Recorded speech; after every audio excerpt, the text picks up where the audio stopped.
Ako pang hayop ngayon? Parang hindi naman, kasi sa ating dalawa, ikaw ang hayop. Mas hayop ka pa sa hayop. Anong kasalanan ko sa'yo para gawin mo sa akin to? Pakawalan mo ako dito. Tingnan mo ako na maayos. Tingnan mo ang bunga ng kademonyohan mo. Ngayon mo sabihin na wala kang kinalaman sa lahat. Akala mo na matay ako ng gabing yon? Hindi pinahintulot ng Diyos dahil ako ang bukod-tangi nakakaalam sa lahat ng mga ginawa mo. Wala kang awa at lalong wala kang kwentang ama. Anong gagawin mo sa akin? Anong klaseng nilalang ka? Bakit? Wag! Tama na! Demonyo ka! Aba, syempre naman. Alam mo, Dario, kailangan ko kasing higitan niyang kasamaan mo para masigurong tuluyang mapuputol ang sungay mo.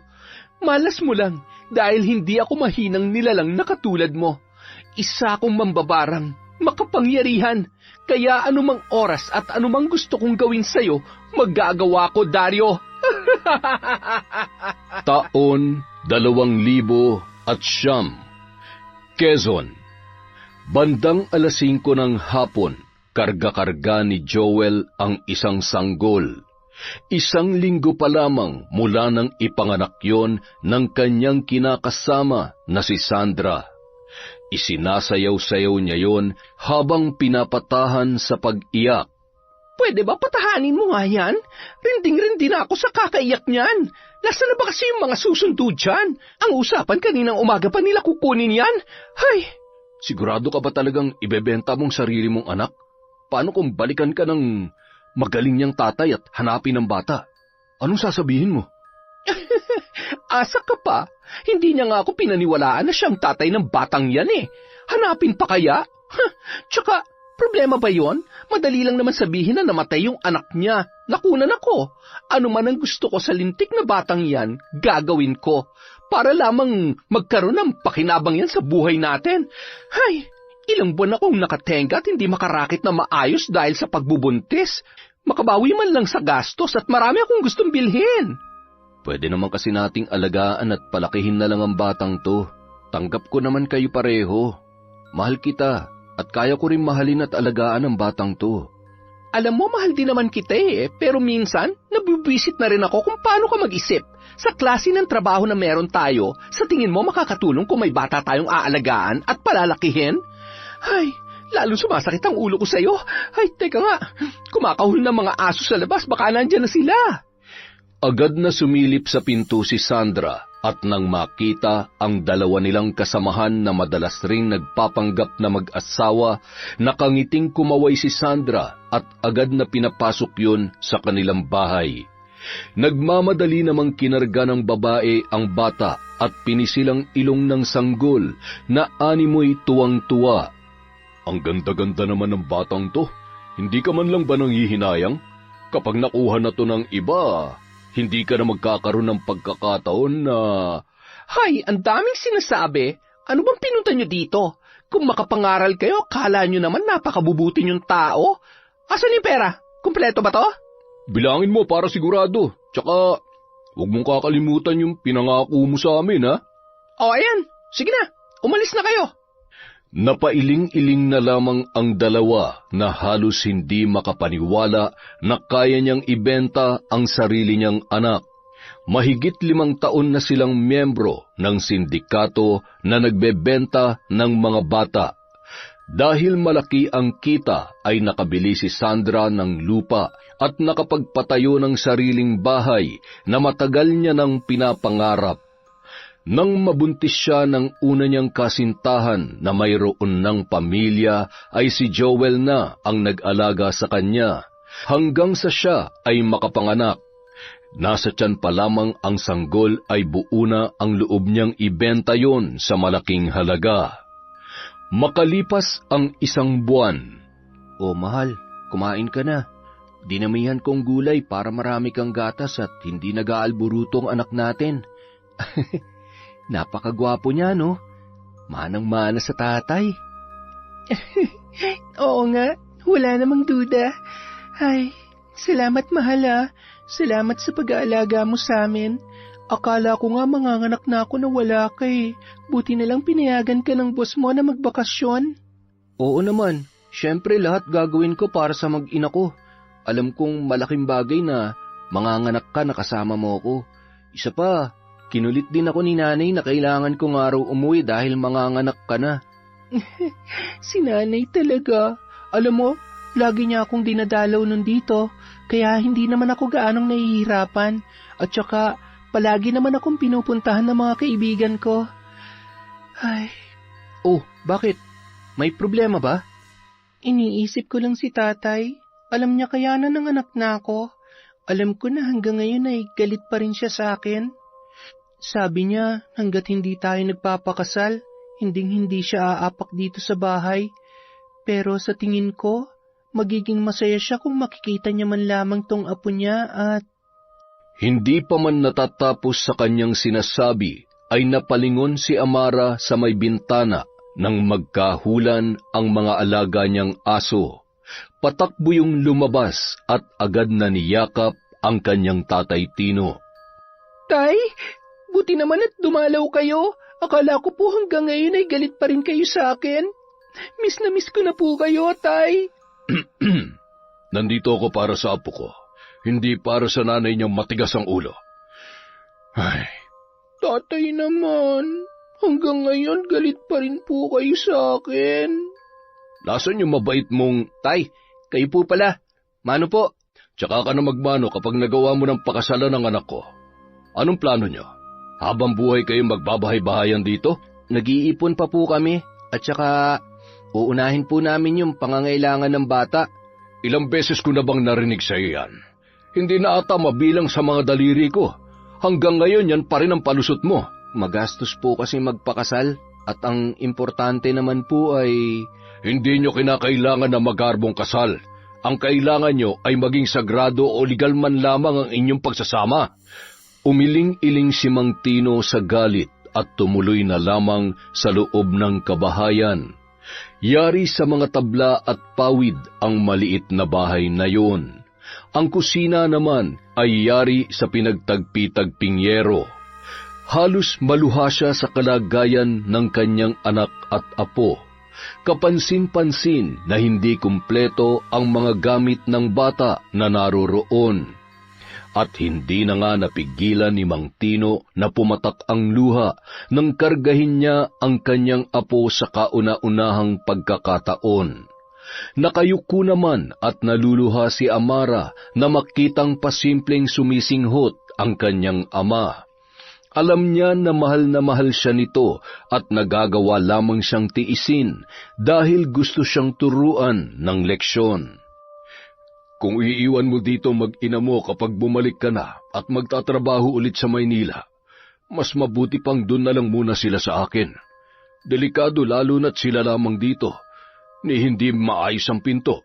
Isa pa, hindi madaling mag-isa lamang kapag may maliit na bata. Baka mamaya mabinat pa yan si Amara. Dagdag alalahanin pa. Sige po, pansamantala po habang nandito pa ako. Dito muna sila. Ihahatid ko na lamang po sila bago ko umalis. Si nanay naman po ang bahalang magtingin-tingin sa mag-ina ko kapag nasa Maynila na ako. Buti naman para makausap ko rin ang nanay mo na simulat sa pulay, pinagtataguan yata ako. Siya nga pala, ingatan niyo ang bata at huwag kayong malilingat lalo na kapag lumalabas kayo. Nauuso na naman daw ang nakawan ng bata ngayon. Yun din ang talagang ipinunta ko dito para paalalahanan kayong dalawa. Baka ho, haka-haka lang at nananakot lamang ang mga yon. Sa mga pelikula ko lang ho napapanood ang ganyan. Isa pa, dadayo pa po ba sila dito para manguha ng sanggol? At ano naman pong gagawin nila sa mga bata? Dagdag alagain lang yan sa kanila. Abay, malay ba natin?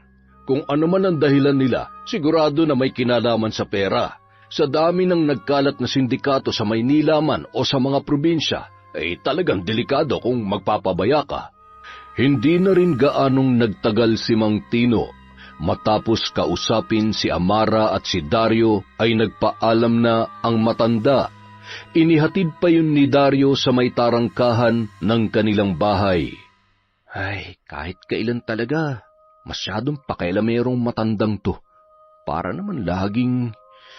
Ay, Pagpasok sa bahay, pinagmasdan niya si Amara na masayang kinakausap ang kanilang anak.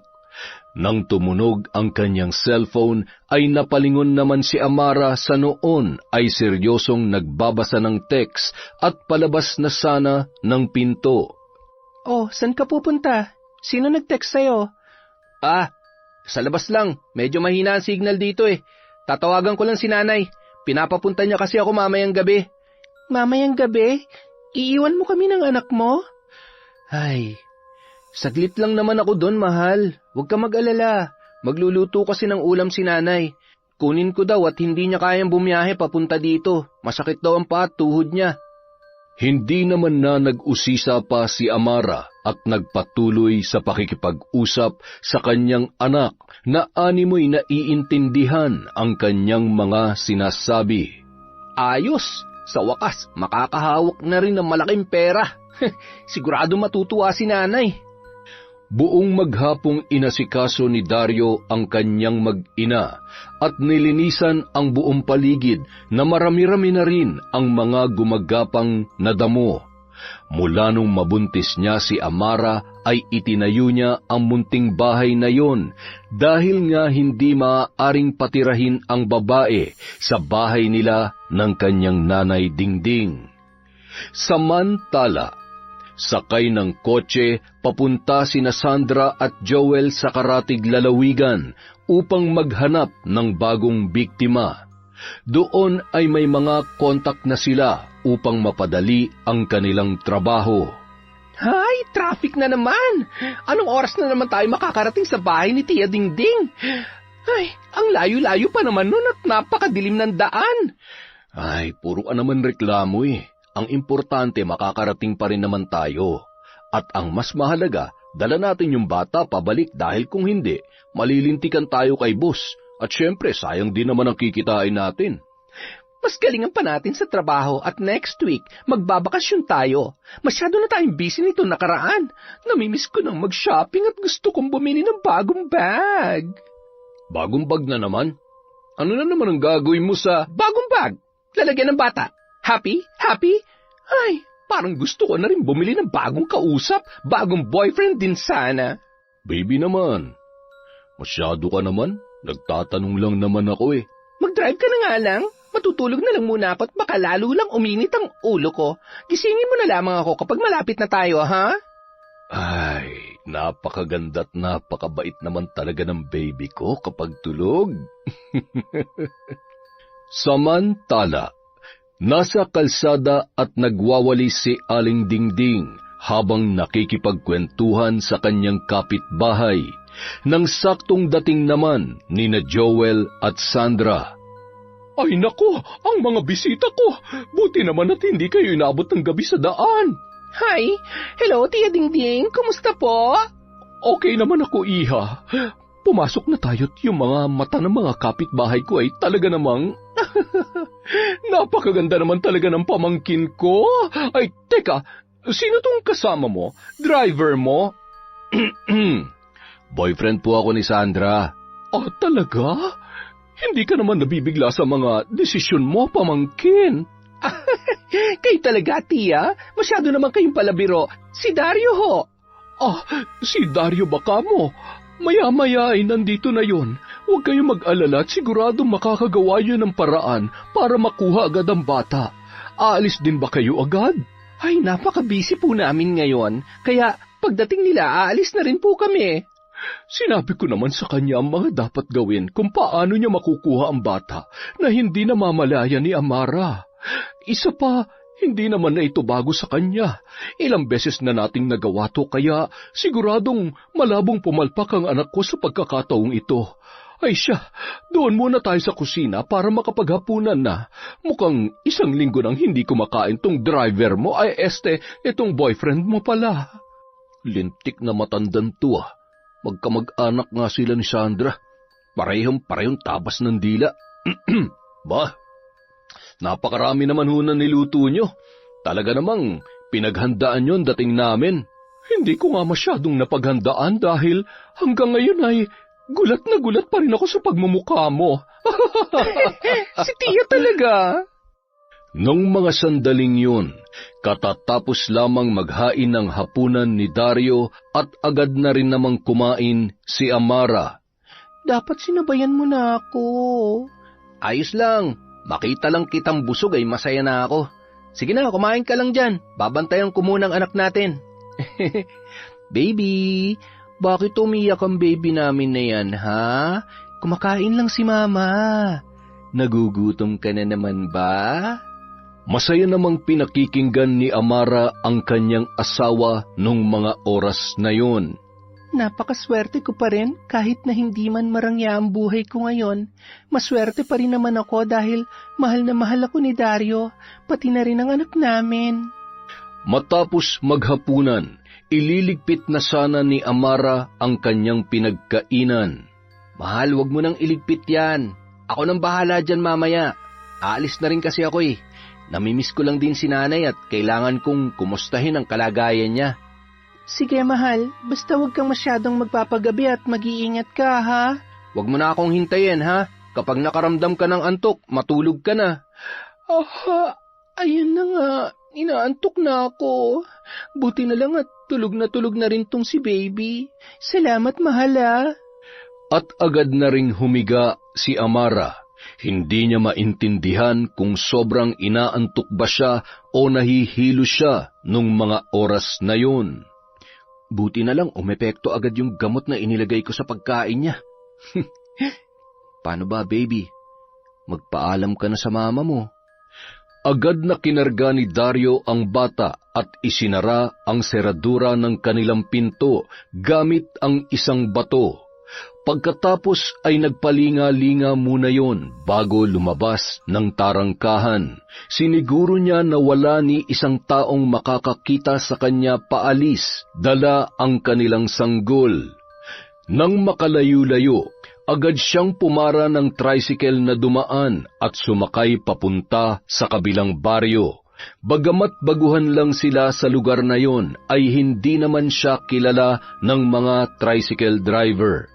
Bumaba siya sa may alanganing lugar at naglakad na lamang papunta sa bahay nila ng kanyang nanay Diding. Nang mapansin na may mangilan-ngilang tao pa, ay nagtago siya at nagkubli sa may halaman. Tsaka niya tinawagan si Sandra. Tia, nandyan na si Dario. Paano? Alis na kami. Sa'yo ko naiiwan tong pera, ha? Maraming salamat, Chang. Maasahan talaga kayo. Ay, salamat din, Sandra. Mag-iingat kayo sa biyahe niyo, ha? Nagmamadaling sumakay ng kotse sina Joel at Sandra habang abala naman sa pagbibilang ng pera si Aling Diding. Nang dumating sa lugar kung saan naroon ang mag-ama, ay madali ang binuksan ang kotse at iniabot yon kay Sandra. Pagkasara lamang ng pinto ng sasakyan ay pinaarangkada na ni Joel ang kanilang kotse kasabay ng malakas na pag-iyak ng sanggol. Ay, lintik! Napakaiyakin naman pala ng batang ito. Ay, tumigil ka nga sa kakaiyak. Makakatikim ka na sa akin eh. Ay, ano ba naman at pati bata ay papatulan mo. Kargahin mo na maayos at timplahan mo ng gatas. Sigurado nagugutom lang yan o naramdaman niya na malayo siya sa kanyang nanay. Whatever, magmaneho ka na nga lang dyan. Ay, oo na, titimplahan na kita ng gatas. Ay, nakakairita, kaya ayaw ko mag-alaga ng bata eh. Oo, at kaya ibinenta mo na lamang yun sa'yo. May sinasabi ka ba? Wala naman. Samantala. Nay! Yuhuu! Dario, anak, tuloy ka. Tingnan mo, ang dami nating pera. Nagugutom na nga po ako eh. Itabi niyo lang po muna yung party ko ha. Itago niyo lang at mahirap na. Baka makitaan pa ako ni Amara ng malaking halaga. Magtaka pa yun. Ay, uuwi din ako maya-maya. Siguro naman, magigising na siya. Konti lang naman yung inilagay kong, alam niyo na. Napakagaling mo talaga, anak. Anong plano mo pagkatapos ng lahat ng ito? Ako na po ang bahala. Ako pa ba? Teka, ang dami nito ah. Ayos, makakain na nga muna. Sabayan niyo na ako, Nay. Huwag niyo nang bilangin ng bilangin yan at baka mahilo lamang kayo. Ilang buwan din nating hinintay to, anak. Ang tagal kong hindi nakahawak ng ganito kalaking halaga. Pagkatapos kumain ay naglagay pa ng 2 putahe ng ulam si Aling Diding sa sisidlan na dadalhin ni Dario pauwi. Bandang 10:00 na ng gabi nang makarating yon sa kanilang bahay. Nag-aalala ang muka at paulit-ulit na ginigising ang kanyang asawa. Nang maramdaman ni Amara ang diin at tapik ng kamay ni Dario ay tsaka lamang yon napabalikwas at pilit na inintindi ang sinasabi ni Dario na noon ay mataas na ang boses. Ano ba nangyayari sa'yo? Nasaan ang anak natin? Nang maunawaan yon ng babae ay bigla na lamang nanlamig ang buo niyang katawan at tiningnan ang nakalatag na kumot na higaan ng kanilang anak. Nasaan ang anak ko? Ikaw nga ang tinatanong ko, mahal naman. Umalis ako, nakasara ang pinto. Pagdating ko, sira na yung seradura at bukas na. Tapos wala si baby. Nasaan siya? Nasaan ang anak natin? Hindi ko alam. Hanapin ko anak ko. Sandali lang. Hanapin ko siya. Baby! Hindi pwede mawala ang anak ko. Amara? Amara, gumising ka! Kinaumagahan. Ay, buti naman at gumising ka na. Ako nang bahalang maghanap sa anak natin at baka makasama sa'yo. Kailangan kong mai-report sa mga pulis ang nangyari. Mas makakabuti rin siguro na umuwi ka muna sa tatay mo. Hindi. Gusto kong sumama sa'yo. Gusto kong ako mismo makahanap sa anak ko. Amara, pwede ba? Huwag naman matigas ang ulo mo. Alam mo naman makakasama sa'yo yan eh. Huwag mo nang dagdagan pang isipin ko. Sa totoo lang, hindi ko na alam kung anong gagawin ko eh. Kung bakit ba naman kasi? Sinisigawan mo ba ako? Sinisisi mo ba ako sa nangyari, ha? Alam mo, hindi itong tamang panahon para mag-away tayo. Makinig ka na lang muna sa akin. Nakikiusap ako sa'yo. Ang anak ko. Nang araw ding yon, nagrenta si Dario ng sasakyan para maihatid si Amara sa baryo kung saan nakatira ang kanyang tatay. Ikaw nang bahalang kumausap kay Tatay Tino. Pangako, hahanapin kong anak natin, kaya huwag ka na mag-alala pa. Mahal na mahal kita, Amara. Hindi mapigilan ni Amara ang pagpatak ng kanyang luha habang nakasakay sa tricycle at nakatanaw pa rin sa kanyang kumakaway na kinakasama na si Dario. Ay, bye Amara. Sa wakas nabawasan na rin ang alalahanin ko. Kailangan ko mag-isip ng paraan para wala kang katiting na dahilan man lamang para pagdudahan ako. Galingan mo, Dario.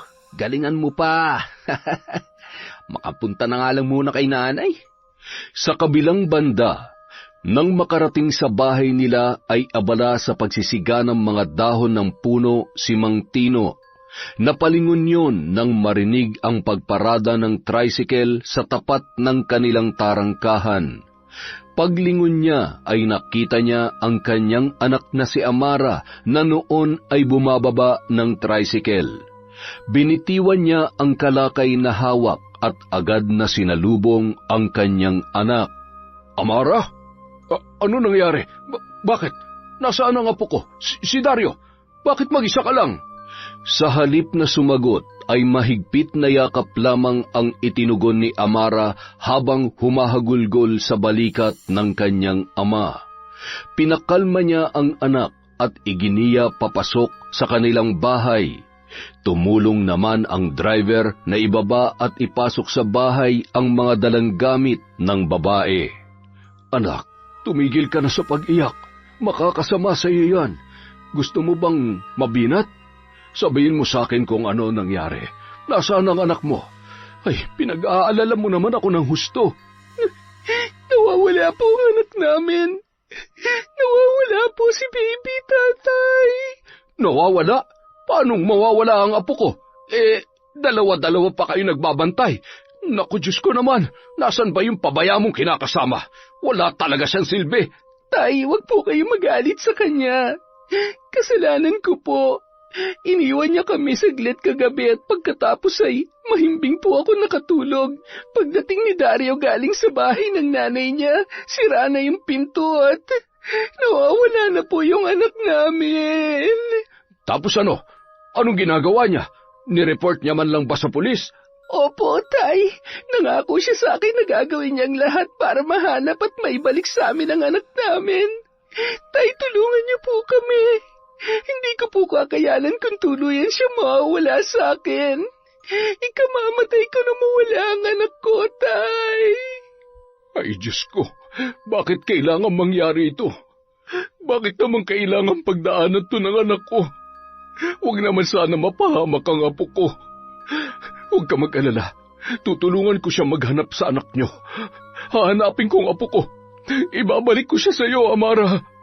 Matapos maiayos ang mga gamit ni Amara sa kanyang dating silid, ay agad ding umalis si Mang Tino. Lumapit siya sa mga pulis at doon niya nalaman na walang nai-report na nawawalang bata. Kaya naman labis ang pagtataka ni Mang Tino.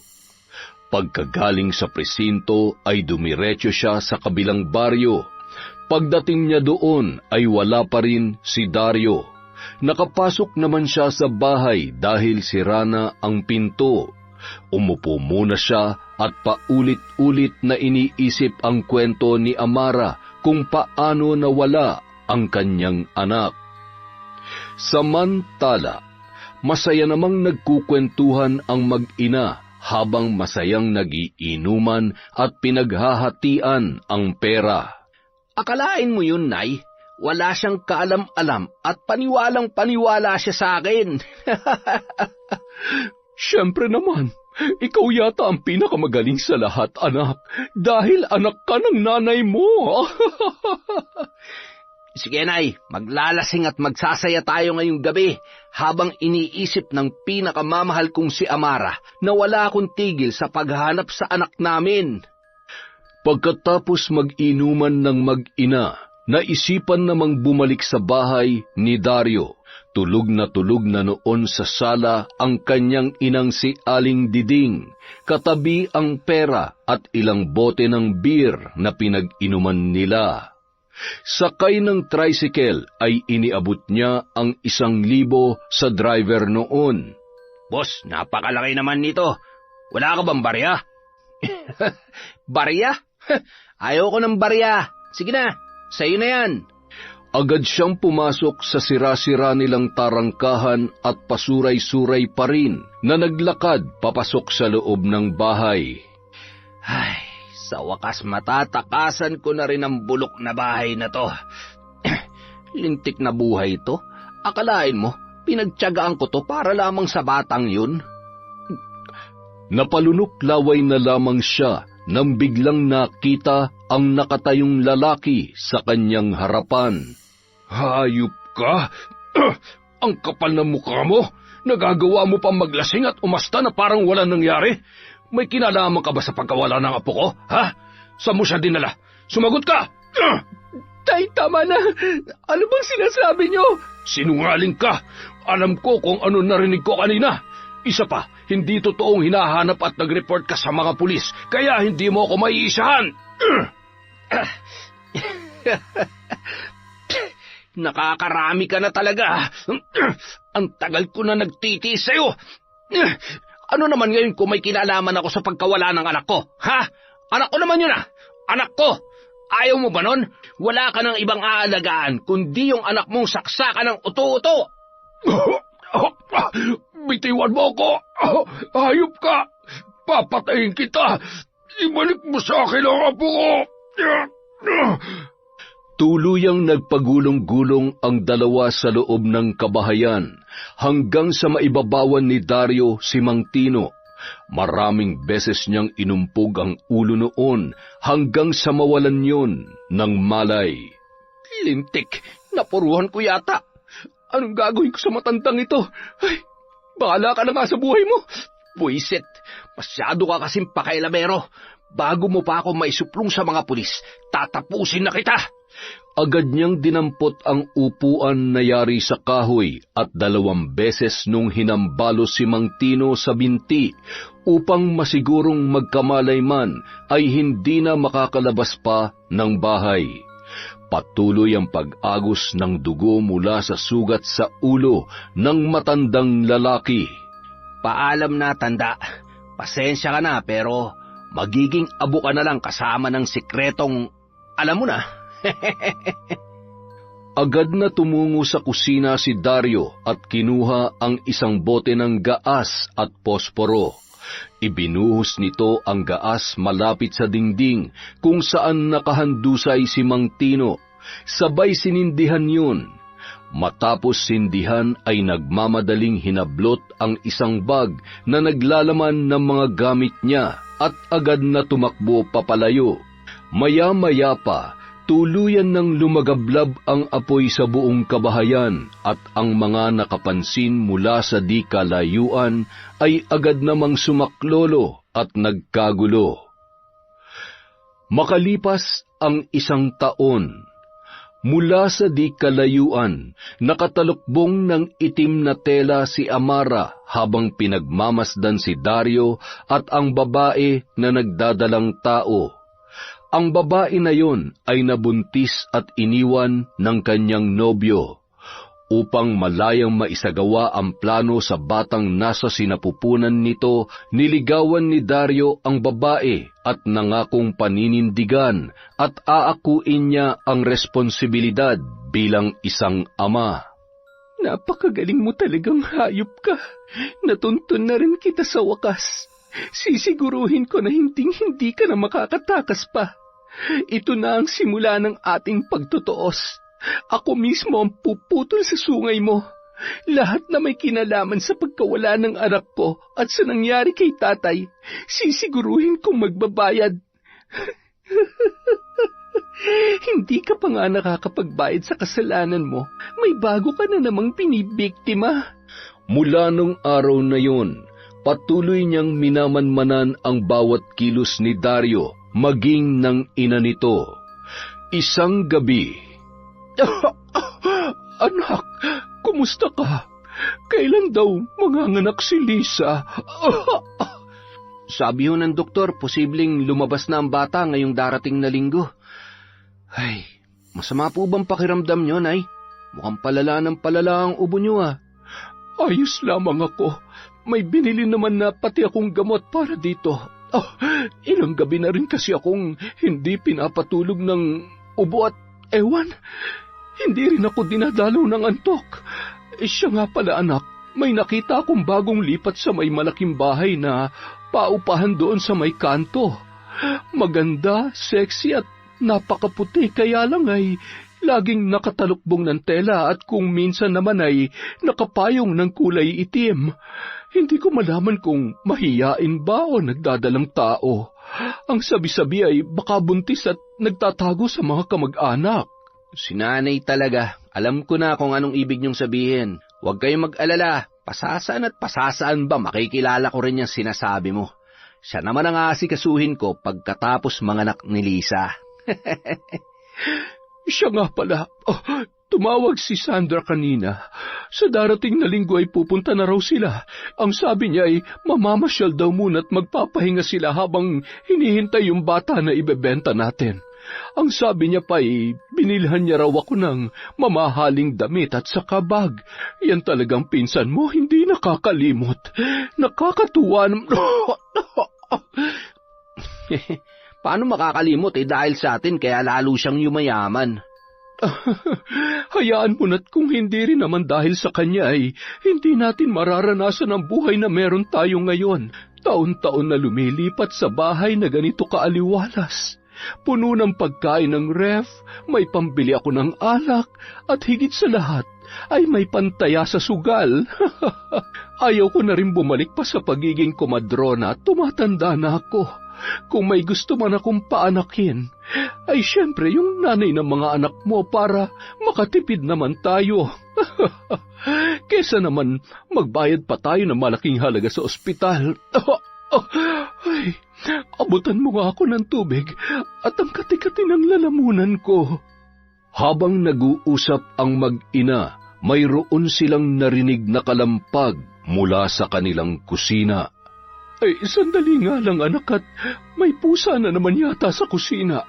Baka kainin yung tirang ulam natin kanina. Sayang naman. Nagmamadaling tinungo ni Aling Diding ang kusina at nagtataka siya kung paanong bukas na bukas ang pinto roon. Ay, nakalimutan ko lamang siguro. May sara na nga. Nung mga oras na yon, biglang nakaramdam ng kaunting pangingilabot ang matandang babae. Sumilip pa yon sa may labas ng kanilang kusina bago isinara ang pinto.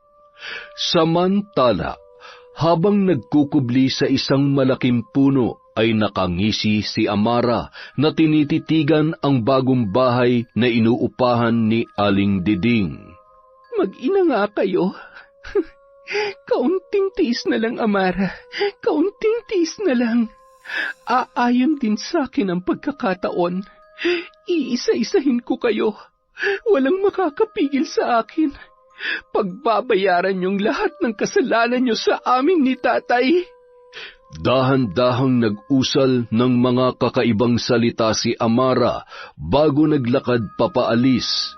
Sakto naman palabas na rin ng pinto si Dario at kumakaway sa kanyang ina. Mag-iingat ka, anak.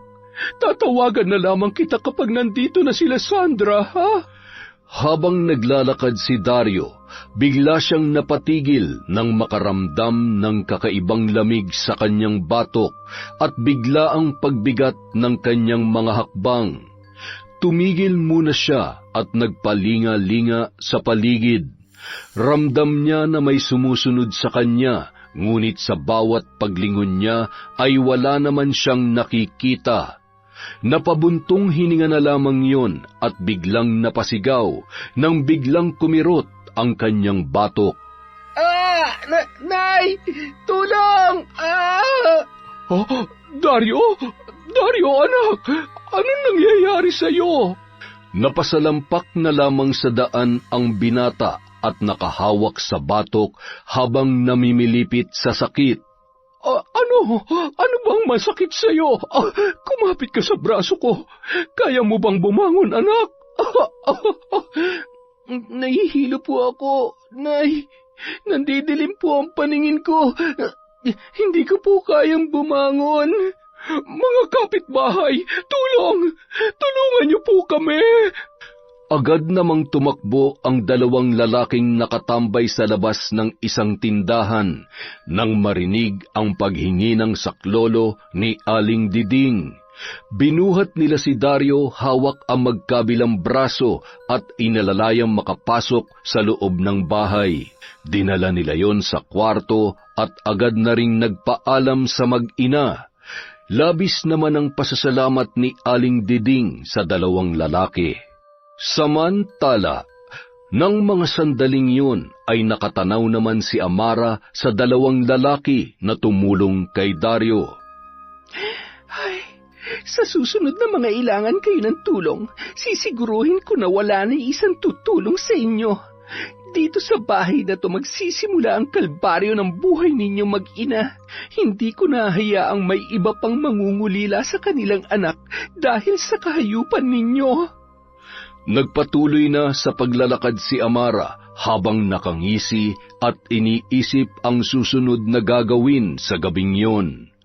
Pagdating sa kanyang inuupahang bahay ay agad niyang isinara ang pinto at tumungo sa kanyang silid.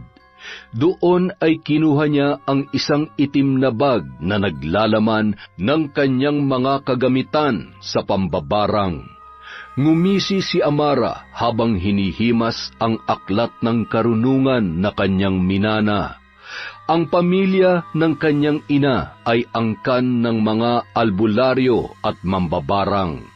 Iba mang paraan ang pinili ng kanyang nanay kung paano gagamitin ang aklat ng karunungan, ay siniguro nitong gagamitin lamang yon kung kinakailangan. Bago binawian ng buhay ang kanyang ina, ay itinuro niya kay Amara kung paano gagamitin ang aklat at mga kagamitan na iniwan nito sa kanya. Mula kasi nang isilang niya ang kanyang pinakamamahal na anak, ay napapangitana nito ang magiging kapalaran ni Amara. Ngayon naiintindihan ko na po, Nanay, kung bakit kailangan kong matutunan ang lahat ng ito. Kailangan kong yakapin ang itim na kapangyarihan, kahit kalahati ng pagkatao ko ay pilit yung tinatalikuran. Kailangan ko magpatuloy sa buhay at manatiling matapang. Alam ko na maling magpaalipin sa galit at kasamaan, ngunit kapag nagpatalo ako sa konsensya ko, magiging malaya ang walang pusong taong katulad ni Dario at ng nanay niya. Muli yung tumayo at kinuha ang isang bag na naglalaman ng duster na palihim niyang kinuha sa sampayan ng babaeng bagong biktima ni Dario. Inilatag niya yon sa sahig at sinindihan ang isang puting kandila. Hinagka ng aklat ng karunungan bago inilapag yon sa sahig. Ibinuka niya ang kanyang kamay at nagsimulang bigkasin ng paulit-ulit ang mga kakaibang salita hanggang sa maramdaman niya ang mainit na ihip ng hangin at pagpatak ng kanyang butil-butil na pawis habang isinasagawa yon. Itim na kapangyarihan, ako'y pagtibayin. Pakinggan ang bawat bulong ko sa hangin. Ako ang kanya magsisilbing anino, dugo sa dugo, buhay sa buhay. Sa katawan niya ako'y mananahan upang ang isipan niya'y maliwanagan at mailigtas ang bata sa nagbabadyang kapahamakan. Sa kabilang banda, nang mga oras na yun ay mahimbing na natutulog ang babaeng buntis. Bigla na lamang niyang naramdaman ang mainit na ihip ng hangin na dumadampi sa kanyang balat, kasabay ng pag-angat ng kortina sa bintana na yari sa pinagtagni-tagning kawayan. Halos naliligo na sa pawis ang babae habang nananatiling nakapikit ang kanyang mga mata. Hindi niya maunawaan kung bakit hindi niya magawang maimulat yon.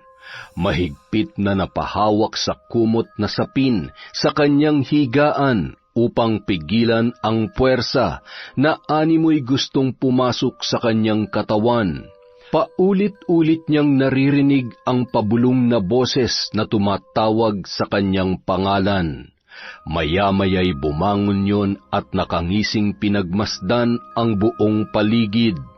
Nagmamadaling nag-impake ng kanyang mga gamit at lumabas sa bahay.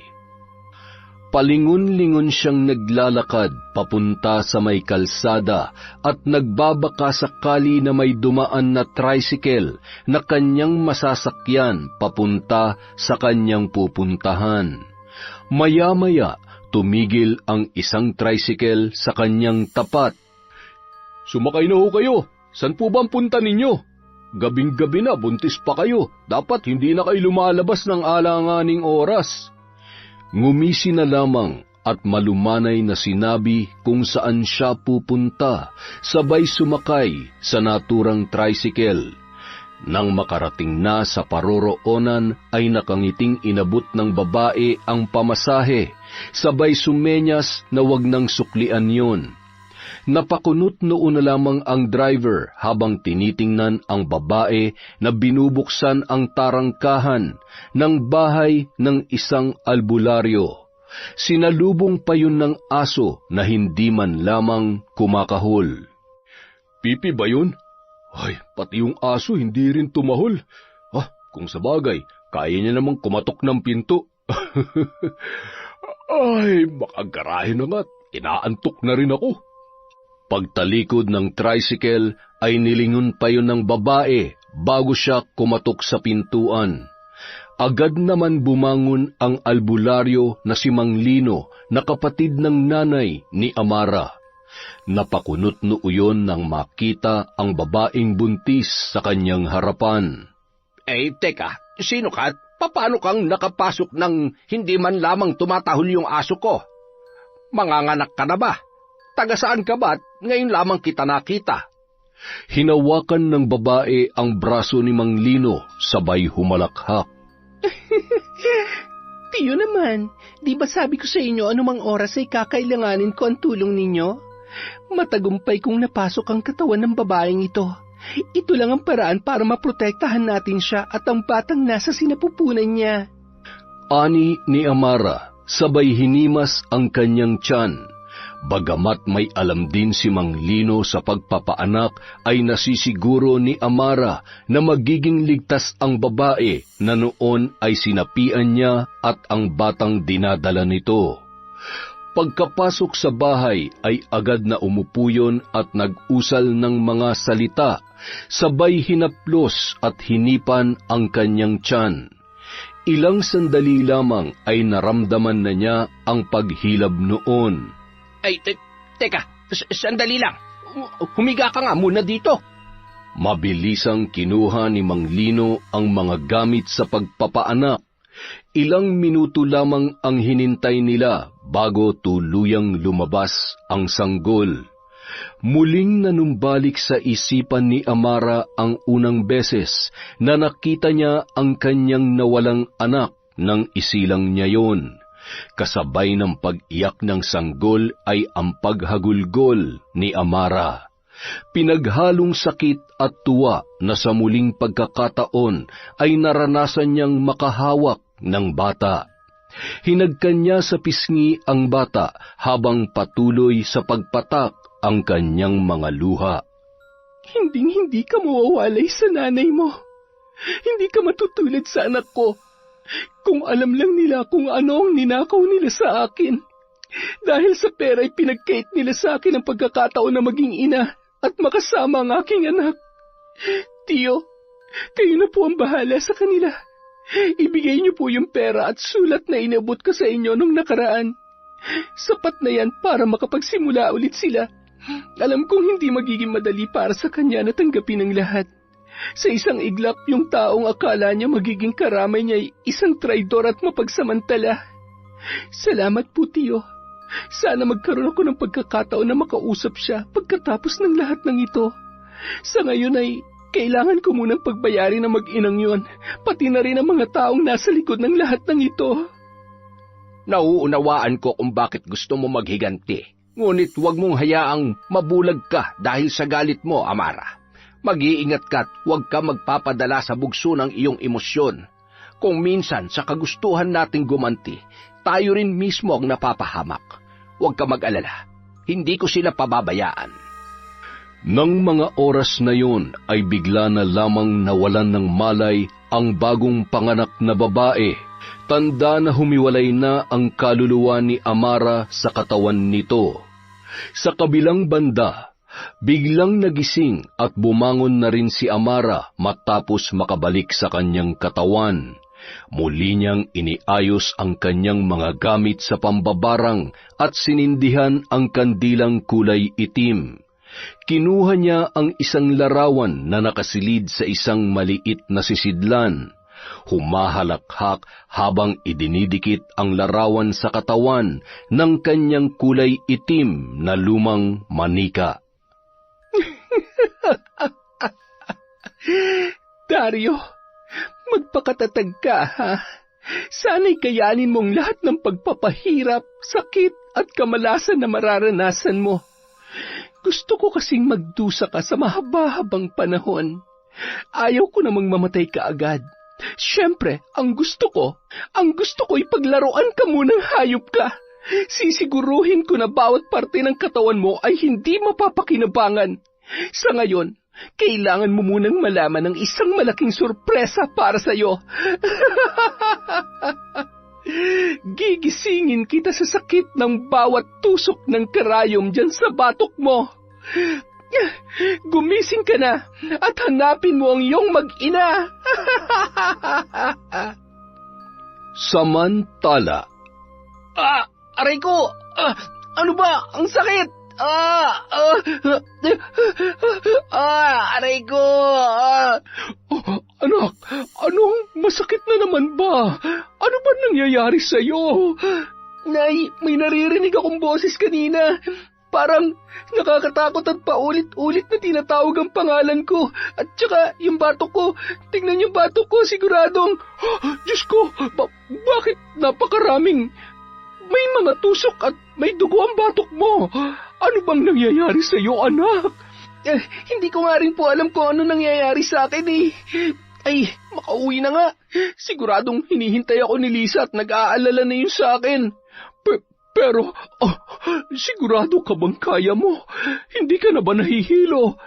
Kaya ko na to, Nay. Maayos naman ang pakiramdam ko at hindi na ako nahihilo.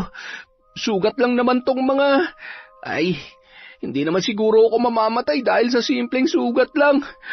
Ay siya, sige. Mag-iingat ka, anak. Kapag hindi mo kaya mas makabubuti siguro na... Narinig niyo naman yung sinabi ko, di ba? Aray, kaya ko nga to. Aba, pinagtaasan niya ba ako ng boses? Ano ba nangyayari doon sa batang yun? Hindi niya na nilingon pa ang kanyang ina at nagpatuloy na sa paglalakad habang hawak-hawak ang kanyang batok. Ramdam niya ang hapdi ng sugat, ngunit mas pinili niya na lamang na mas bilisan pa ang paglalakad hanggang sa makarating siya sa may sakayan. Ilang beses siyang pumara ng tricycle, ngunit ni isa wala man lamang tumigil kahit walang mga sakay. Ay, puwisit! Ano bang problema ng mga lintik na driver at ayaw nila akong isakay? Ayaw niyo akong pasakayin, ha? Sige, tingnan lang natin. Pumunta siya sa gitna ng kalsada nang matanawan ang isang tricycle na paparating. Agad naman napatigil sa tapat niya ang driver na buwisit naman sa kanyang iniaasal dahil muntik na nitong masagasaan si Dario. Agad yung bumaba at sinuntok sa panga ang binata. Lintik ka? Kung gusto mo magpakamatay, huwag ka naman damay. Tarantado. Agad din yung sumakay at pinaarangkada ang tricycle na kanyang minamaneho. Hindi naman nakabangon agad si Dario sa lakas ng suntok at tadyak ng lalaki sa kanya. Buti na lamang may dumating na isa pang tricycle at napilitan na yung isakay siya. Samantala, masayang-masaya naman si Amara ng mga oras na yun habang siya ay patuloy sa pagriritual at patuloy na pinaglalaruan si Dario. Ngayon, ikaw naman ang gagawin kong saksakan ng tanga at katawa-tawa. Ay, magiging kawawa ka rin. Siya, kailangan ko muna mag-ipon ng lakas. Makatulog na nga. Nang makarating si Dario sa bahay kung saan nakatira si Lisa, ay bigla siyang napatakbo nang makita niyang nakabukas ang pintuan. Mabilis siyang pumasok at tumungo sa kwarto noon. Doon ay nakita niya rin na wala na ang mga damit ni Lisa, pati na rin ang mga gamit ng bata. Napasuntok siya sa haligi ng bahay ng paulit-ulit hanggang sa dumugo na ang kanyang kamay. Hindi pwede. Lintik na yan. Malilintikan ako nito kay Ate Sandre. Hahanapin ko sila. Hindi pwede to. Lisa, nasan ka? Paulit-ulit niyang tinawagan yon. Ngunit paglingon niya ay nakita niya sa katre ang nakapatong na lobat na cellphone ng babae. Dala ng matinding galit ay ibinalibag niya yon sa kama. Umupo siya ng saglit nang biglang tumunog ang cellphone niya. Tumatawag noon si Aling Diding. Anak, tulungan mo ko. Tulungan mo ako. Nay! Ano nangyayari? Puisit, kapag minamalas ka nga naman talaga, oo. Lakad-takbo yung naghanap ng masasakyan pabalik sa kanilang bahay. Nang makarating siya, ay nadatnan niya ang kanyang ina na noon ay mahimbing na mahimbing pa ring natutulog. Nay, ano nangyari sa inyo? Bakit umiyak kayo kanina? May masakit ba sa inyo? Anong sabi mo? Tumawag ako sa iyo? Hindi ko ginawa yun. Bakit naman ako tatawag Alam ko namang... Habang nag-uusap ang dalawa ay agad naman silang napalingon sa cellphone ni Aling Diding. Mayroong tumatawag doon. Nang tingnan yon ng babae ay nakita niya ang pangalan ng kanyang anak. Nanginginig ang kamay na dinampot at akma na sanang sasagutin yon nang biglang inagaw ni Dario sa kanyang ina. Sino ka? Pinaglalaruan mo ba kami? Sino ka? Tanging halakhak ng matandang babae, pati na rin iyak ng sanggol ang kanyang narinig. Agad niyang ibinalibag ang cellphone at hindi pa yun nakontento. Tinadyakan niya ng tinadyakan hanggang sa tuluyan ng mabasag ang telepono. Nababaliw ka na ba? Ang mahal-mahal nun, bakit mo sinira? Paano ako matatawagan ng Ate Sandra mo, ha? Siraulo ka talaga. Ang cellphone ko... Nay, nawawala si Lisa. Anong sabi mo? Si Lisa nawawala? Bakit? Saan siya pumunta? Hindi ko alam kung bakit at lalong hindi ko alam kung saan ko sila hahanapin. Ang alam ko lang sa ngayon, kailangan natin siya makita dahil kung hindi, malilintikan tayong pareho, Nay. Samantala. Oops, hanggang dyan na lamang kayo. Ito na ang tamang pagkakataon para ibigay kung anong nararapat sa maginang ito. Patikim-tikim lang muna. Darating ang araw na pareho kayong mamamaho at uuurin sa loob ng bahay nyo. Ang inyong mga mata ay mananakit sa sikat ng araw. Ang inyong katawan ay mapupuno ng kati-kati at pigsa. Malalaking pigsa na kasing lansa ng kalawanging pera at sandamakmak na nana. Pandidirian nyo mga sarili nyo habang pinagsisisihan ng lahat ng mga kasalanan nyo. Bawat segundo, sakit na walang kagalingan at takot na walang katapusan. Wala ni isang makakarinig sa inyong mga hiyaw. Maging ang isa't isa ay hindi nyo matutulungan. Sa halip na umalis ay tumungo sila sa kanya-kanyang kwarto at isinara ang pinto. Humiga na parang wala sa sarili at agad na nakatulog. Maya-maya, nagising silang pareho nang maramdaman ang pangangapal ng kanilang balat. Pulang-pula ang mga yon at ang kanilang mga kamay at paa ay parang puputok sa sobrang maga at kapulahan.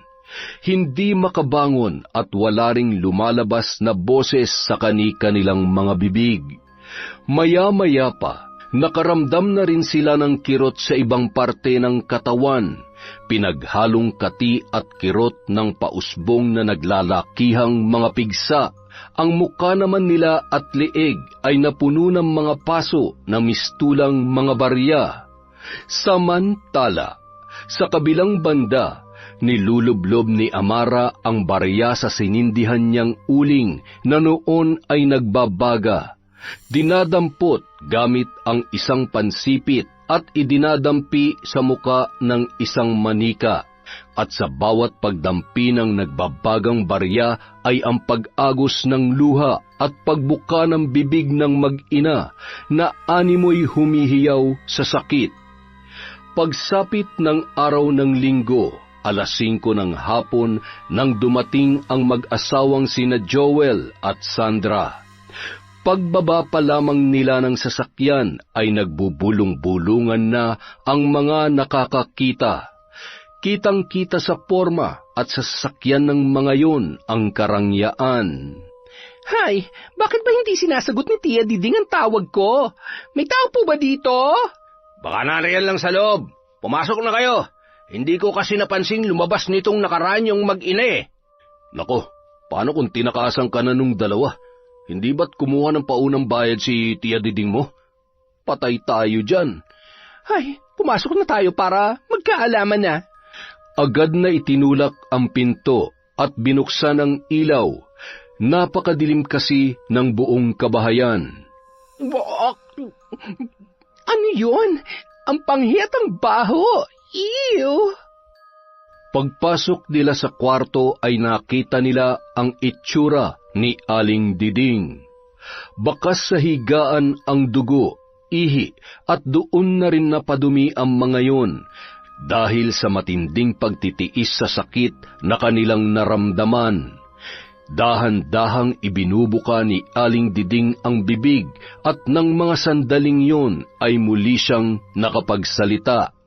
Kadiri naman, tiya. Ano ba nangyari sa inyo? Umalis na kayo. Papatayin niya kayo.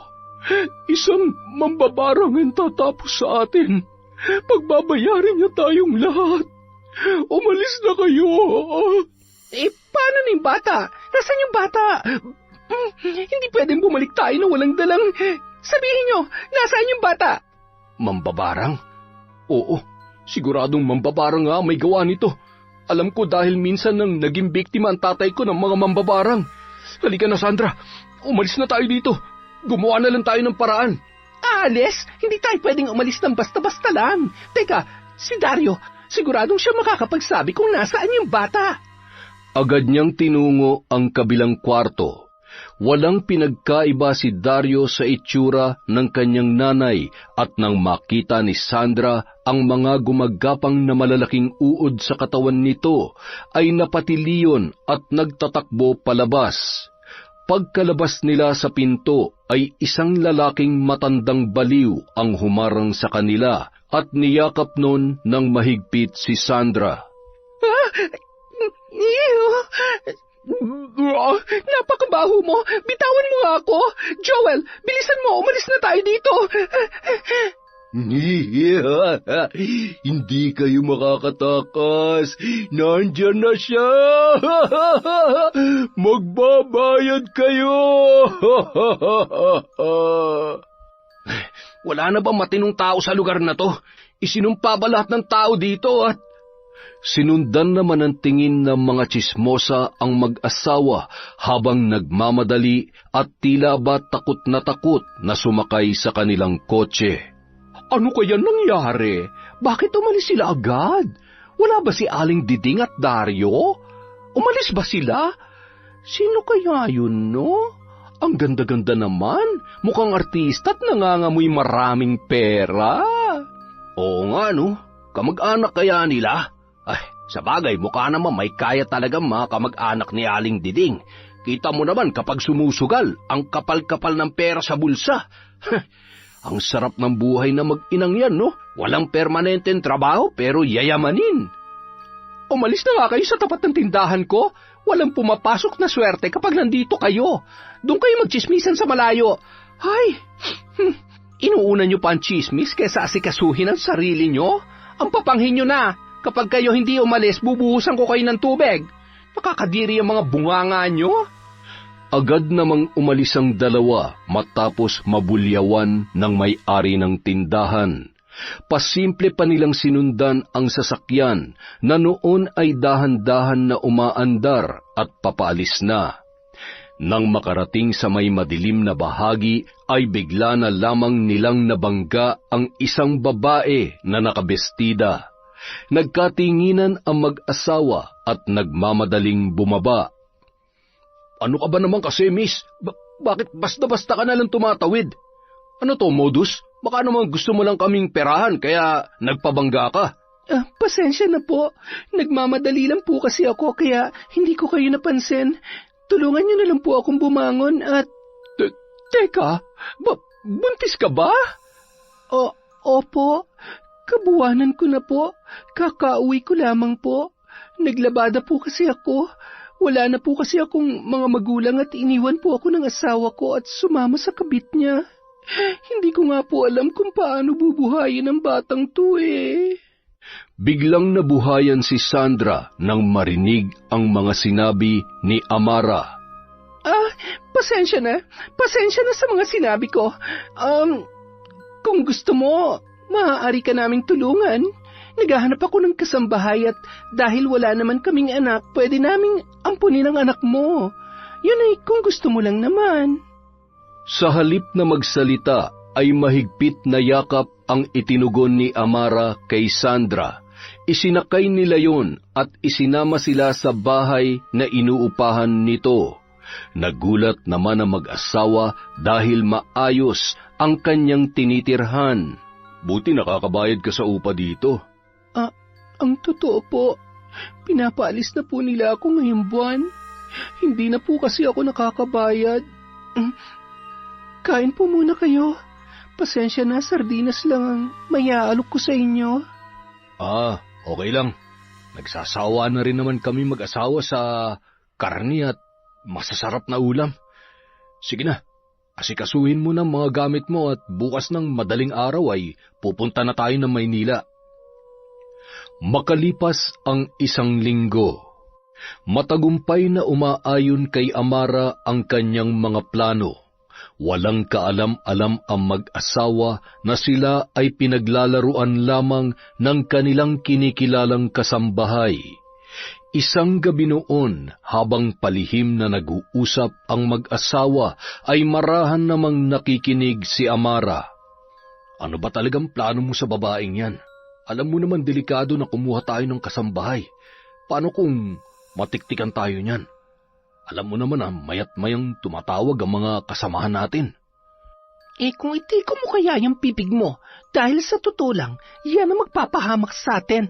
Ay, at saka huwag ka mag-alala. Alam ko kung anong ginagawa ko. Napagplanuhan ko na yan. Manood ka na lang at yung bibig mo, itiko mo lang. Pwede? Baka mauna pa kitang itapon sa ilog kesa dyan sa kasambahay natin. Mahal, galit ka ba? Hindi naman, pero dun ka sa sala matulog. Itatapon pala sa ilog, ha? Ayaw ko doon. Hindi ako marunong lumangoy at napakabaho ng ilog dito sa Maynila. Kayong napabagay doon, tutal kasimbaho at dumi ng pagkatao nyo yon. Ay, hindi na ako makapaghintay. Bukas na bukas ay nakatakda ng kapalaran na inilaan ko para sa inyo. Kinabukasan, bandang tanghali, habang nag-uusap ang isang grupo ng mga sindikato kasama ang mag-asawang sina Joel at Sandra. May 2 sanggol na naroroon at hinihintay na lamang nila ang mga kausap na siyang bibili ng mga yon. Bigla na lamang silang binulaga ng mga pulis na nakatunog sa iligal na gawain na kinakasangkutan ng grupong yon. Walang kasing bilis na tumakbo sina Sandra at Joel papunta sa kanilang sasakyan. Tinamaan ng bala si Joel kaya naman nahirapan na yung magmaneho. Pagdating sa may ilog ay bigla namang huminto ang makina ng kanilang sasakyan. Mga hinayupak na to! Ang dami-dami natin, tayo pa talagang sinundan. Anong gagawin natin? Bakit tumigil ang sasakyan? Hindi ko alam. Tumalon na lang tayo sa ilog. Dahil kung hindi, siguradong makukulong tayo. No, ayoko. Ayaw mong tumalon o ayaw mong makulong? Ang daming sinasabi, nandyan na sila. Sorry mahal, hindi ko pala kayang tumalon. Magpapakulong na lang ako. Mahal kita, Sandra. Kahit ang sama-sama na ugali mo, mahal kita. Huwag ka magpapahuli dahil kapag nakulong ka, siguradong mabubugbog ka lang. Sumuko na lang si Joel sa mga pulis. Ilan din sa kanilang mga kasamahan ang nahuli dahilan para mas mapalakas pa ang investigasyon at kaso na isinampa ng mga nabiktima nila na naglakas loob na magsampa ng demanda. Nang araw ding yun, nakuha ng mga kapulisan ang mga cellphone na naglalaman ng mga impormasyon at magpapatunay sa mga iligal nilang gawain. Samantala, 12:00 ng gabi, nakatanaw sa veranda si Amara habang hinihintay ang pag-uwi ng tila ba wala na sa sariling si Sandra. Napakarumi, gutay-gutay ang damit at nakayapak lamang. Agad na bumaba papunta sa unang palapag at pinagbuksan ang babae. Ano bang nangyari sa'yo? Ang tagal mo naman dumating? Ang baho mo naman? Mabuti pa pumunta ka sa banyo at maligo ka na. Ganyan na ganyang kasangsangang amoy ng buong pagkatao mo. Bilisan mo ha, ibang klase ako kapag naiinip. Lalo na't hindi na ako makapaghintay pa. Panahon na ng paniningil at dahil hindi ako mabait sa mga demonyitang katulad mo, ibabalik kita sa tamang kaisipan para maramdaman mo ang sakit na nararapat para sa'yo. Kasabay ng pagbuhos ng tubig ay ang panunumbalik ng kanyang katinuan. Ano nangyari sa akin? Nasaan ako? Teka, paano ako nakauwi? Si Joel, nasaan siya? Bakit? Ang dumi-dumi ko at... Napaka-arte mo naman, Sandra. Alam mo, ganyan na ganyan dapat ang itsura mo. Sumasalamin sa totoong pagkatao mo. Mabaho, masangsang, at nakakasuka dahil ang sama-sama mo. Amara, may kinalaman ka ba sa lahat ng to? Bakit mo ginagawa to? Sino ka ba? Sino ka? Anong kasalanan namin sa'yo, ha? Wala kang utang na loob? At saka, bakit hindi naman nakiyensyan mo? Nasaan na yung... Ano sa tingin mo? Ano ang pakiramdam na sa halip na ako ang maisahan mo ay ikaw tong napaglalaruan ko? Tingnan mo ako. Tandaan mo ang mukhang ito. Hanggang sa pangalawang buhay ay sisiguruhin ko na hinding-hindi mo ako makakalimutan. Alam mo, magpinsan nga kayo ni Dario dahil magkasing sama ang ugali ninyo. Agad na bumulong ng paulit-ulit na salita si Amara at sa isang iglap lang ay bumuhos ang napakainit na tubig, dahilan para malapnos ang muka at malagas ang buhok ni Sandra. Namatay din ang ilaw kaya gumapang yon papalabas. Tama na! Pakiusap, patawarin mo ako! Sinubukan niyang tumayo, ngunit isang malakas na puwersa ang tumulak sa kanya, dahilan para muling matumba at mabagok ang kanyang ulo. Nandidilim ang kanyang paningin kasabay ng pagpatay-sindi ng ilaw at kitang-kita niya si Amara na may hawak na kutsilyo habang humahalakhak at paunti-unting inilalapit sa mukha niya ang kahindik-hindik nitong itsura. Sumigaw yon ng malakas sabay nawalan ng malay. Kinaumagahan, nakahanda na ang gamit ni Amara. Tiningnan niya ang nalapnos na mukha ni Sandra sabay na pabuntong hininga. Animoy nakaramdam siya ng kaunting pagkahabag, ngunit muli niyang pinaalala sa sarili na hindi dapat siya makaramdam ni katiting na awa para doon. Muli siyang bumulong sa hangin at hinawakan ng tiyan ng tulog na si Sandra. Unti-unting lumalaki ang tiyan noon. Napabalikwas yon nang maramdaman na may kung anong gumagalaw sa loob ng kanyang katawan. Bigla niya yung hinawakan dahil pakiramdam niya ay punong-puno na yon. Sumuka ng mga kalawanging barya at may maliit na kadena na pilit niyang iniluluwa. Ano, kaya pa ba, Sandra? Kailangan mo ba ng tulong ko? Ha? Ay, paalam. Bakas na bakas sa mukha ni Sandra ang pagmamakaawa, ngunit agad nang tumalikod si Amara, nabitbit ang kanyang bag palabas ng bahay na yon. Kasabay ng paglubog ng araw, unti-unti ka na ring malalagutan ng hininga. Huwag ka mag-alala dun sa impyerno at magtatagpo ulit kayo ng asawa mo. Matapos ang mahabang biyahe, muling bumalik sa probinsya si Amara upang tapusin ang nasimulang pagpapahirap kay Aling Diding at Dario. Nasa sasakyan pa lamang siya ay pasimple na siyang umuusal ng mga kakaibang salita. Gusto kong masilayan na nagsusumiklab na apoy sa muli nating pagkikita, Dario. Babalik ako sa buhay mo, hindi bilang isang kaaway, kundi kakampi. Samantala, nagulat si Dario nang biglang nawala ang kanyang mga sugat at maging ang pamamaga ng kanyang buong katawan. Dali-dali niyang tinungo ang kanyang ina sa kabilang kwarto. Nakapikit na yon sa dami ng nana at uod sa talukap ng kanyang mga mata. Napakarami ring bangaw na pinagpipiestahan ang mga sugat sa kaliwat kanang binti ng babaeng matanda. Nay, gagaling ka. Kung gumaling ako, siguradong gagaling ka rin. Nagugutom ka na ba? Gusto mo ipagluto kita? Agad siyang naligo at nagpalit ng damit. Halos masuka na rin siya sa kanyang sarili dahil sa nakakasulasok niyang amoy. Pagkatapos ay nagluto yun ng pagkain para sa kanila ng kanyang ina. Habang may nakasalang ay bigla namang humiyaw ang matandang babae at nang marinigan niya yon ay napatakbo siya papunta sa itaas. Pagdating sa kwarto ng kanyang ina ay siya namang pagsabog mula sa kusina. Nay, nasusunog ang bahay natin. Kailangan natin makalis dito. Anong gagawin ko? Hindi kita kayang buhatin, Nay. Huwag mo na akong alalahanin, anak. Iligtas mo ang sarili mo. Mahal na mahal kita. Patawarin mo. Nay!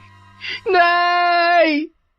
Humahagulgol at natatarantang dumaan sa bintana habang nagkakagulo na ang mga tao sa labas. Nagpatuloy yon sa pagpupumalahaw habang pinagmamasdan na nilalamon na ng apoy ang kwarto ng kanyang ina. Dario, sumama ka sa akin. Huwag ka nang umiyak. Amara, anong... Sumunod ka lang sa akin, Dario. Meron pa akong sorpresa na inihanda para sa'yo. Nung mga oras na yon, hindi na lumingon pa si Dario sa nasusunog nilang bahay. Wala na siya sa sarili na naglalakad na lamang at sunod ng sunod kay Amara. Sumakay ng tricycle at tumungo sa bahay kung saan naghihintay ang pinakamamahal na ama ni Amara na si Mang Tino. Agad siyang sinalubong noon. Bagamat hirap na hirap pa rin sa paglalakad gamit ang kanyang tungkod. Bakas din ang peklat sa mukha ng tahi ng sugat at nasunog nitong balat. Bakit kasama mo ang hayop na yan? Dahil gusto ko maalala niya lahat ng kahiyupang ginawa niya sa atin, Tay. Lalong-lalo na sa'yo. Ngayon, wala na siyang tatakbuhan. Hinding-hindi niya matatakasan ang kasalanan niya sa atin. Dario, sumunod ka sa akin. Dadalhin kita sa espesyal na lugar na inihanda ko para sa'yo. Sumunod yon sa kanya, at nang makarating sila sa isang kubo, ay agad niya yung itinali at ibinalik sa katinuan. Bakit nandito ako? Amara? Hayop ka? Ano ibig sabihin nito? Ako pa ang hayop ngayon? Parang hindi naman, kasi sa ating dalawa, ikaw ang hayop. Mas hayop ka pa sa hayop. Anong kasalanan ko sa'yo para gawin mo sa akin to? Pakawalan mo ako dito. May amnesia ka? Nabagok ba yung ulo mo o sadyang nagmamaang-maangan ka lang? Pero kung hindi mo na talaga maalala, iisa-isahin ko sa'yo. Sagutin mo ang mga tanong ko at siguraduhin mo na magugustuhan ko ang sagot mo at magsasabi ka ng totoo. Kung hindi, dudukutin ko yung lintik na dila mo at ipapakain ko sa aso. Sabihin mo sa akin, may kinalaman ka ba sa pagkawala ng anak natin? Gawa-gawa mo lang ba ang lahat ng gimmick mo nung gabing nawawala siya? Sumagot ka! Hindi totoo yan. Pinili ko lang lumayo dahil gusto kong makalimutan yung sakit. At ayaw ko na habang buhay kitang sisihin dahil sa kapabayaan mo. Kasalanan ko naman pala. Pasensya na ha. Pasensya na talaga pero grabe, napakagaling. Walang bahid ng katotohanan ang lahat ng inilalabas na salita ng bibig mo. Nagsasabi ako ng totoo. Bakit ba ayaw mo maniwala? Amara, nasaktan lang ako, kaya... Dario, hanggang ngayon ba naman ay gusto mo pa ring utuin ang anak ko? Paano? Tingnan mo ako na maayos. Tingnan mo ang bunga ng kademonyohan mo. Ngayon mo sabihin na wala kang kinalaman sa lahat. Akala mo ba namatay ako nung gabing yon? Hindi yun pinahintulutan ng Diyos dahil ako ang bukod-tangi nakakaalam sa lahat ng mga ginawa mo. Wala kang awa at lalong wala kang kwentang ama. Paano mo nagawa yon, ha? Tao ka ba talaga? Ipinagkanulo mo ang sarili mong anak para lamang sa pera. Tama na! Amara, makinig ka sa akin. Alam mo namang saksakan ang pagkamuhi sa akin ng tatay mo. kahit nung una pa lang. Kaya siguradong gumagawa lang silang kwento para patuloy mo na akong kalimutan. Ang kapal ng mukha mo. Tatay ko pa talagang ginawa mong sinungaling? Hindi pa ba sapat ang nangyari sa kanya para tubuan ka man lang ng konting konsensya? Tay, lumabas na po kayo. Ako nang bahalang tumastigo sa lalaking ito. Kapag pinalad ka, ibig sabihin nagsasabi ka ng totoo. Pero kung alam mong nagsisinungaling ka, Dario, kung ako sa'yo, magdasal ka na, tawagin mo na lahat ng santo. Anong gagawin mo sa akin? Anong klaseng nilalang ka? Bakit? Wag! Tama na! Demonyo ka! Aba, syempre naman, alam mo, Dario, kailangan ko kasing higitan niyang kasamaan mo para masigurong tuluyang mapuputol ang sungay mo. Malas mo dahil hindi ako mahinang nilalang na katulad mo. Isa kong mambabarang, makapangyarihan, kaya anumang oras at anumang gusto kong gawin sa'yo ay magagawa ko. Kasabay ng malakas na mga halakhak ay ang unti-unting pagsiklab ng apoy sa dingding ng munting kubo kung saan nakatali sa isang upuan si Dario. Tingnan nga natin kung totoo ang kasabihan na ang masamang damo raw matagal mamatay. Malay mo naman makaligtas ka sa apoy na yan.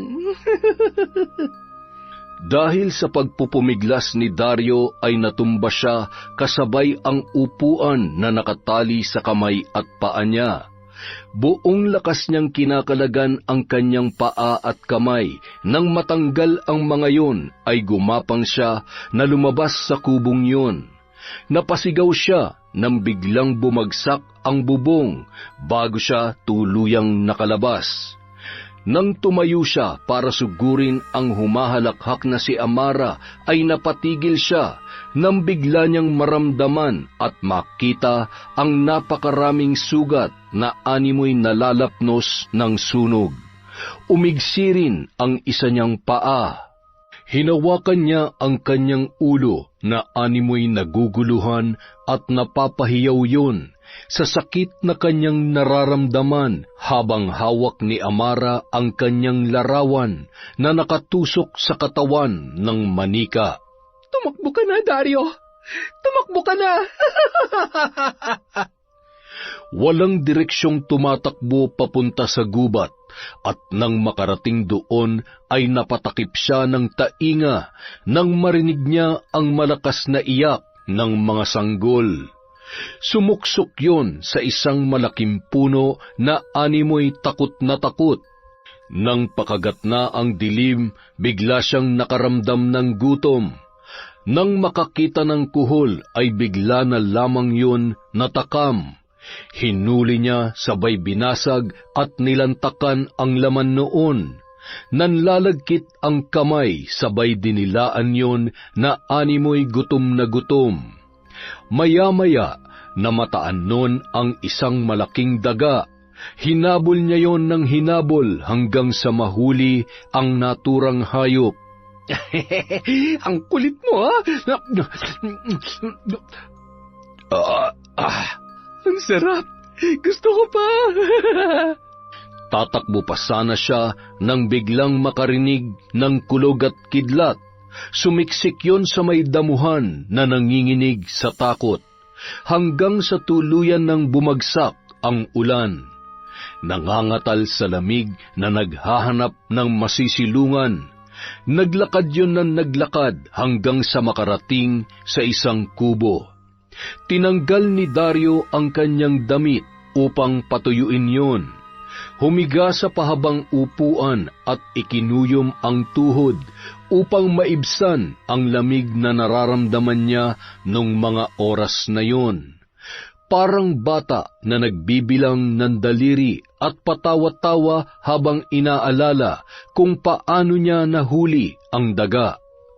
Tuluyan na siyang nakatulog sa ganoong sitwasyon at muling nagising nang marinig niya ang boses ng kanyang ina. Dario, anak, halika, sumunod ka na sa akin. Huwag kang matakot, hindi naman kita pababayaan eh. Hindi ko kayang pabayaan ka na lamang dyan.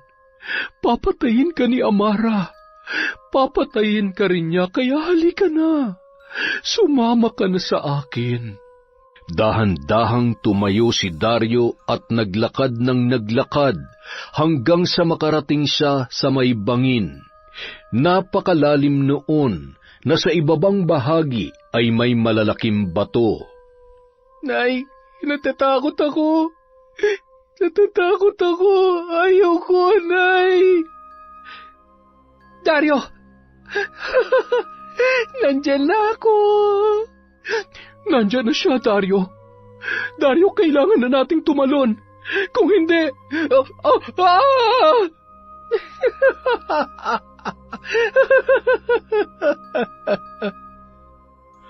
Makalipas ang 3 araw, matapos ibaon ni Amara sa lupa ang mga gamit niya sa pambabarang, ay maluha-luha niyang binabalikan ang mga kasalanang nagawa dahil sa sobrang galit sa mga taong umagrabyado sa kanya.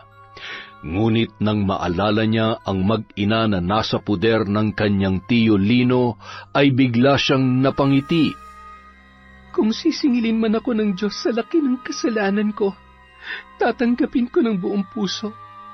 Masaya ako na natulungan ko sila mag-ina. Noong araw ding yun, pinuntahan niya ang bahay ng kanyang tiyuhin, at pagdating niya ay mahigpit siyang niyakap ni Lisa na labis niya namang ikinagulat. Ipinaliwanag ko na sa kanya ang lahat. Nagpapasalamat ako at bumalik ka ng ligtas, Amara. Kumusta ang tatay mo? Ano nang plano mo ngayon? Ay, hindi ko naman po hawak kung anumang magiging kapalaran ko pagkatapos ng lahat ng ito, pero alam ko lang, gusto kong sulitin ang mga natitirang araw ko kasama si tatay. Lisa, alam kong wala ako sa posisyon para pakialaman ang buhay mo, pero huwag mong sayangin ang pagkakataon. Bumalik ka na sa inyo. Huwag ka matakot. Nagkamali ka man, tatanggapin ka pa rin nila. Tatalikuran ka ng lahat, pero hindi ng mga magulang mo. Kailangan mo lang patawarin muna ang sarili mo. Magpakatatag ka, at itama mo ang lahat para sa anak mo. Napahagulgol na lamang ang dalaga dahil sa mga sinabi ni Amara. Sabay kinarga ang batang sanggol na noon ay tumatawa na animoy may nais ipahiwatig sa kanyang ina. Iniabot yon ni Lisa kay Amara at hindi naman nagdalawang isip na kargahin yon. Hindi niya maipaliwanag ang sayang nararamdaman nung mga oras na yon, lalo na nang mahawakan ng bata ang kanyang pisngi. Bigla na lamang natumba at nangisay si Lisa kasabay ng pangingitim ng labi noon. Lisa! Lisa! Ano nangyari? Tiyo, tulungan natin siya. Paano ang bata? Paano ang anak mo? Lisa, kailangan ka niya. Inatake sa puso si Lisa dahilan ng biglaang pagpanaw noon. Dahil sa nangyari ay nagkaroon ng pagkakataon na muling maging ina si Amara.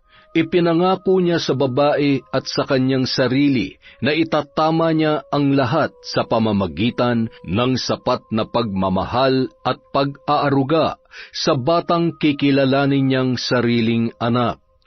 Ang pagkawala ng kanyang anak ang dumurog sa kanya, at isang bata rin ang tuluyang nagpahilom sa masakit na nakaraan ni Amara. Yon, maraming salamat po ulit mga kaenteng. Mag-ipon po ulit tayo ng shoutout para marami-rami sa susunod na upload ng Kwentong Enteng.